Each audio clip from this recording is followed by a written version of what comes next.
Le roi Mohamed VI accorde une importance particulière au projet du gazoduc Maroc-Nigeria.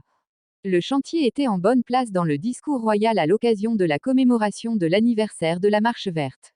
À l'occasion du discours royal pour le 47e anniversaire de la Marche verte, le roi Mohamed VI a réservé de longs passages au projet du gazoduc Maroc-Nigeria. Le chantier est la parfaite expression de la stratégie visant à renforcer les liens entre le royaume et sa profondeur africaine. Il nous plaît de constater l'état présent d'avancement de ce grand projet, conformément à l'accord signé en décembre 2016, s'est-il félicité. Et de rappeler les étapes franchies, depuis, dans la réalisation de ce grand chantier, citant notamment le mémorandum d'entente, conclu le 15 septembre à Rabat, avec la Communauté économique des États de l'Afrique de l'Ouest, CEDEAO, et un autre conclu, le 16 octobre à Nouakchott, avec la Mauritanie et le Sénégal.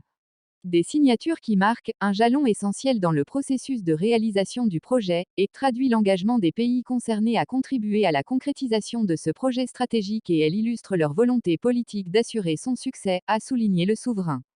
Compte tenu de l'intérêt particulier que nous portons au partenariat avec les États de l'ouest du continent, le gazoduc Nigeria-Maroc représente pour nous plus qu'un projet bilatéral entre deux pays frères. Notre souhait est qu'il soit plus largement un projet stratégique profitable à l'ensemble de la région de l'Afrique de l'Ouest, dont la population dépasse 440 millions d'habitants. Un message du roi Mohamed VI au président Bouhari. Outre le Maroc et la Mauritanie, ce gazoduc offre aux 15 pays de la CEDEAO des opportunités et des garanties en matière de sécurité énergétique et de développement socio-économique et industriel. Destiné aux générations présentes et futures, le projet œuvre en faveur de la paix, de l'intégration économique du continent africain et de son développement commun, a-t-il affirmé. Nous y voyons aussi un projet structurant promettant d'arrimer l'Afrique et l'Europe. Nous nous félicitons ainsi de l'appui des institutions financières régionales et internationales qui ont exprimé le souhait d'apporter leur concours effectif à sa mise en œuvre.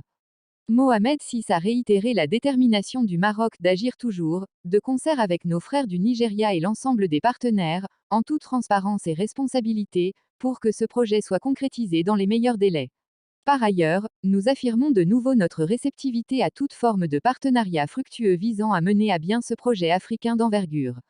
Une main tendue au successeur de Bouhari. Le Nigeria a, en effet, rendez-vous le 25 février 2023 avec des élections présidentielles. Après 2 mandats à la tête du pays, l'actuel chef d'État ne peut se présenter à ce scrutin.